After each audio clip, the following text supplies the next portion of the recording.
Rain had been falling for hours when the call came in. Detective Elias Mercer arrived at the edge of Riverside Road just after midnight.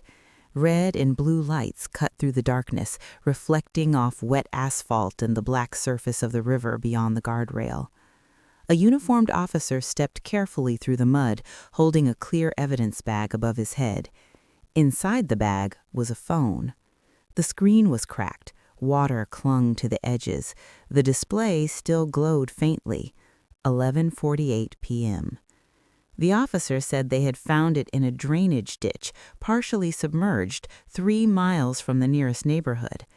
Elias already knew what that meant. When a phone is found without its owner, the owner usually isn't coming back for it. The missing woman. The phone belonged to Lena Whitaker, 26 years old, graduate student in psychology, no criminal history, no known enemies. Her roommate reported her missing less than 6 hours earlier. Lena hadn't come home. Her car was still parked outside their apartment. Her laptop had been left behind at a cafe. Everything about the case felt wrong. People don't disappear without preparation. They don't leave behind their car, their work, their life. And they don't abandon their phone, not unless something forces them to. The last sighting. By morning, Elias was watching security footage from the Harbor Cafe. The camera angle was poor, but it caught enough. Lena sat alone at a small table near the window, typing on her laptop. She kept glancing at the door. At 11:21 p.m., her phone lit up. She answered. There was no audio, but the change in her was immediate. Her shoulders stiffened, her face drained of color. She slowly stood, almost as if afraid to make noise. Her chair fell backward, but she didn't look at it. She grabbed her coat and hurried outside. The camera followed her only as far as the door. That was the last time anyone saw Lena Whitaker. The roommate. Her roommate, Maya Alvarez, was sitting on the couch when Elias arrived at the apartment. She hadn't slept. Her hands shook as she spoke. She would never leave without telling me. Never. She had class in the morning. She was working on her thesis. She was scared lately, but she didn't say why. What kind of scared? Elias asked. Like someone was watching her. She changed her routes. She stopped walking alone. She kept checking her phone. That wasn't normal stress. That was fear. The call. The phone company records came in by noon. Lena's last incoming call came from a prepaid number, unregistered, no name, no billing address. A burner.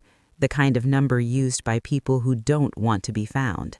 Elias stared at the timestamp, 11:21 p.m., exactly when her life changed.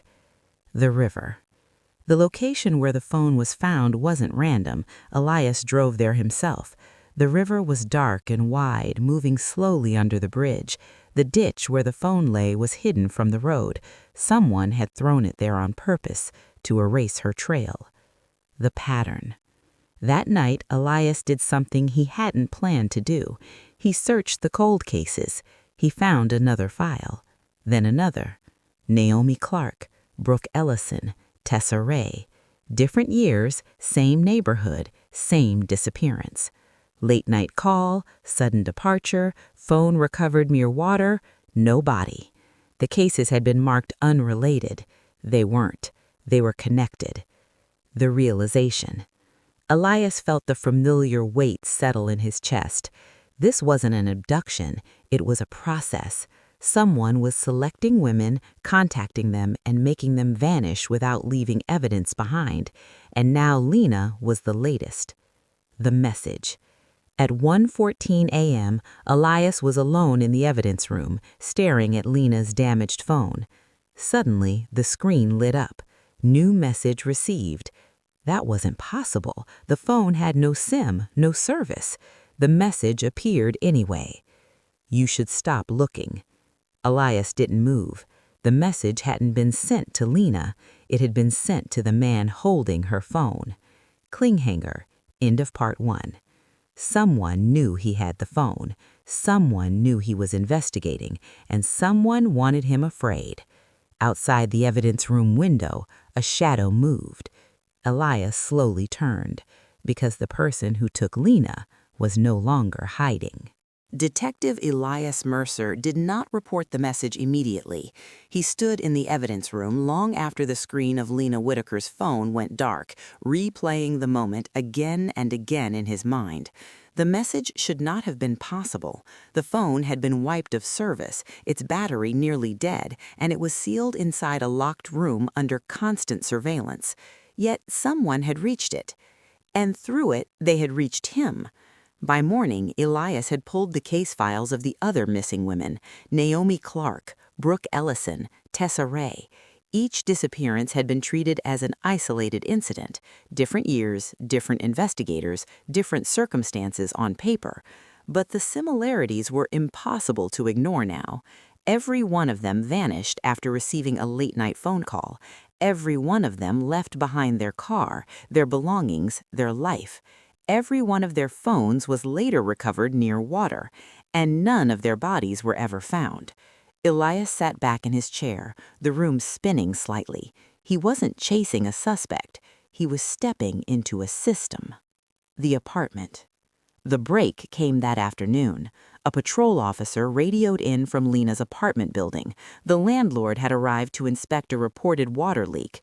The apartment door was unlocked. Inside, something was wrong. Elias arrived minutes later. Lena's place looked untouched. No forced entry, no overturned furniture, no missing items. It was too perfect. That's when he noticed the bookshelf. The wall behind it wasn't the same color as the rest of the apartment. The paint was slightly darker, newer. He pressed his hand against it. Hollow.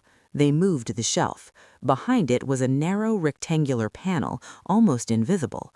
The panel opened to reveal a crawl space, barely wide enough for a person. The landlord stared in shock. That's not on the blueprints.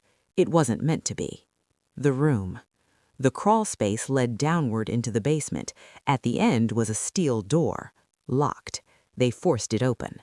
The room inside had no windows, no vents, no light except a single bulb hanging from the ceiling. A chair sat in the center, a metal table beside it, a camera mounted in the corner, wires running into the wall. On the far wall were 4 names written in thick black marker: Naomi, Brooke, Tessa, Lena. The air in the room felt dead. This wasn't a hiding place. It was a holding cell. The recording. They recovered the camera's memory card. Back at the station, Elias watched the footage alone. The screen flickered. Lena appeared in the chair. Her face was pale. Her eyes were swollen from crying. Her hands shook as she spoke. "I don't know how long we've been here. He said we were chosen, that we were special." She swallowed hard. "If anyone finds this, he said no one would come for us."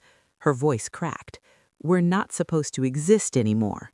The video cut to black. Elias stared at the screen long after the file ended. She had said we. The man in the file. Another file was hidden on the memory card.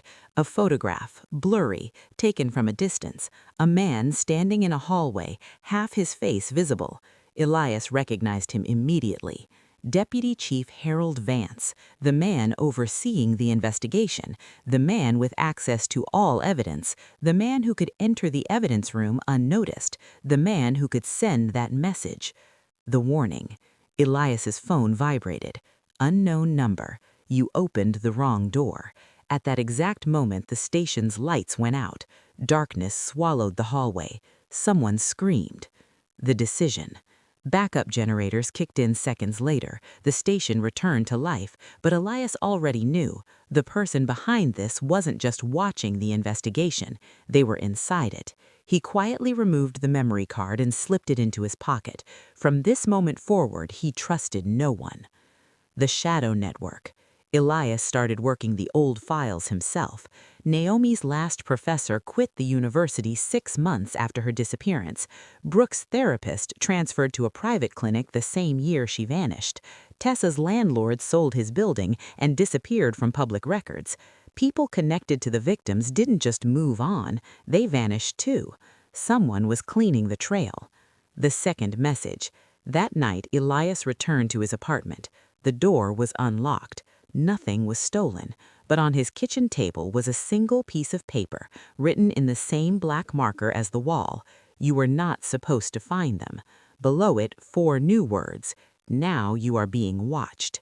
Cliffhanger. End of part 2. Elias looked out his window. Across the street, a car sat with its engine running and its lights off. Inside, a shadow moved. And for the first time since joining the force, Elias felt what Lena had felt, hunted. Detective Elias Mercer did not sleep. The car across the street stayed there until nearly dawn. No one ever stepped out. No plates, no lights, just the quiet presence of someone making sure he understood the message. We see you. By morning, Elias made a choice that would end his career if he was wrong, and his life if he was right. He stopped trusting the department. The secret file. He took the memory card from his pocket and drove to the only person he believed might still be clean, Irene Caldwell, a retired cybercrime analyst who now ran a small digital forensics lab in the back of an electronics shop. When Irene saw the footage, her face hardened. "This isn't amateur work," she said. "This is a network." She dug into the hidden files. What she uncovered made Elias's blood run cold. There were dozens of folders, dozens of women, names, photos, schedules, psychological profiles. They weren't kidnapping randomly. They were selecting. Every victim had been monitored for months, their routines mapped, their fears documented, their personal weaknesses cataloged. "This isn't about money," Irene said. "It's about control." The purpose. The files included transcripts of phone calls. The same voice appeared again and again, calm, measured, persuasive. The man on the line never threatened. He convinced. He told the women their lives were ending, that they had been chosen for something better, that no one would come for them, that resistance would only make it worse. And somehow, they believed him. The facility. One folder was labeled Phase Site, River Point. Coordinates attached. Elias recognized the area, an abandoned industrial complex outside the city, officially condemned years ago. They drove there before sunrise.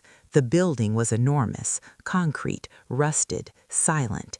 Inside, they found rows of small rooms, chairs, cameras, locks on the outside. This was where they brought them. This was where they erased them. The survivor. In the far corner, they found something impossible. A woman, alive. Her name was Naomi Clark, the first disappearance. She had been there for 2 years. She was thin, shaking, barely able to speak. "They told us we were already dead," she whispered, "that no one remembered us, that the world moved on." "Who's they?" asked Elias. Naomi's eyes filled with terror. "People you'd never suspect." The truth about Vance. Naomi revealed what the files couldn't. Deputy Chief Vance wasn't the head. He was the gatekeeper. He provided protection, deleted evidence, controlled the narrative.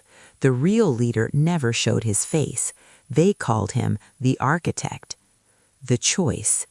As sirens approached in the distance, Irene looked at Elias. "This is bigger than the department. If you take this in, they'll bury it." Elias knew she was right. He made the hardest decision of his life. He leaked everything, the footage, the files, the names. He sent it to every news outlet he could. Cliffhanger. End of part 3. As the first story hit the airwaves, Elias's phone buzzed. One final message. "You just started a war." And somewhere in the city, the man called the architect smiled. The city woke up on fire. By 7 a.m., every major network was running the story. Secret facility, missing women, police conspiracy. By noon, the mayor was holding an emergency press conference. By evening, Deputy Chief Harold Vance was found dead in his office. They ruled it a suicide. Elias knew better. The man behind the curtain. The messages kept coming, unknown numbers, encrypted emails, silent calls. Then, finally, a location. Come alone. The address led him to the top floor of a downtown high-rise. The office inside was empty except for one man standing by the window. He turned, calm, smiling. The architect. Not a stranger. Mayor Jonathan Hale, the man the city trusted most. The truth. Hale explained everything. The project began as a psychological experiment funded by private donors. They studied obedience, identity erasure, the breaking point of the human mind. Then they realized the experiment itself was the product. The women were sold, their identities erased, their lives recycled. It's the perfect crime, Hale said. They don't exist anymore. The final choice. Hale offered Elias a deal, a promotion, protection, a future. All he had to do was walk away. Elias drew his weapon. Sirens screamed below. Naomi's words echoed in his head. People you'd never suspect. The fall. Hale reached for his phone. Elias fired. The bullet struck the glass behind him. Hale stumbled backward and fell. 30 floors. Silence. Aftermath. The network collapsed. Arrests followed. Survivors were found across 3 states. The architect's empire died with him. Elias resigned 2 months later. The city called him a hero. He knew the truth. They were never gone. They were taken. And this time, the world finally looked. Final line. They found her phone. And because of that, they found them all.